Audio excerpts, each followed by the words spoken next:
Hi everyone. I did my statistics on Payson, Utah, because that's where I live, and I'm from here, and Bristol, Rhode Island. I chose Rhode Island because it is a sister. I have a sister company for the company I work for. They're in Rhode Island, and I've considered moving out there working for that plant instead. So I wanted to do a compare and contrast. Bristol is on the outside of Providence, so it's more of an urban city. It's building like Spanish Fork, like Orem. Payson's actually growing a lot too, so I felt like they were good. The population is very similar. The median income was relatively similar, so I do feel safe in my city. There have been a few things that have changed over the years, and recently, like Santaquin was where the officer was shot, so that's only 6 miles from here. There's, I mean, we know the EVU, um, you know, there was a recent incident there. So, I mean, there's an uptick more in Utah County than there has been. But here, I mean, in the neighborhood I live in, the worst thing that's ever happened is somebody has egged my house. So, I mean, that's the worst thing. So I do feel relatively safe here. I do have some concerns. I do see that there is an uptick in drug use. I mean, that's a visible see. So that's my one concern. I also do fear for my children. When I looked up the sex offender registry, it's been a long time since I've looked that up, probably 3 or 4 years.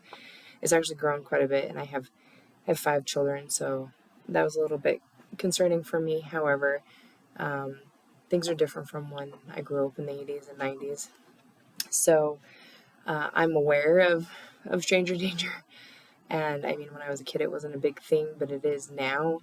Human trafficking, things like that. But I've always been, I guess, not necessarily a helicopter parent, but I've always been very aware of where my children are. They've never played outside by themselves. There's always an adult. So, I mean, when we go to the store, they always hold on to the cart or hold on to my pants or hold on to my arm, my hand, whatever. They're always with me. The touch is for me to know that if I turn my back for just a second and grab something off the shelf, that I know they're still there. And I hate to say that, but I mean, in the 80s and 90s, there were a lot of abductions, and for whatever reason, my parents still let me play out till dark. The crime statistics for Rhode Island versus Payson, Utah, there wasn't a lot of data for like a lot of violent crimes, but there was data for assaults and for property crimes, and they're actually higher in Rhode Island than they are here. Here in Payson, it was roughly in the hundreds. In Rhode Island, it was in the 300s.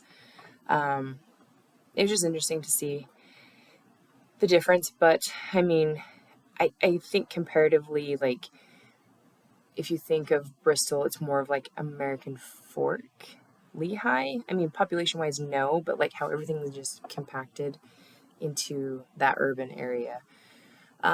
One precaution I think that we could take in our lives here is my husband likes to leave personal belongings in his car, which drives me insane, even though we lock our cars, even though we have cameras.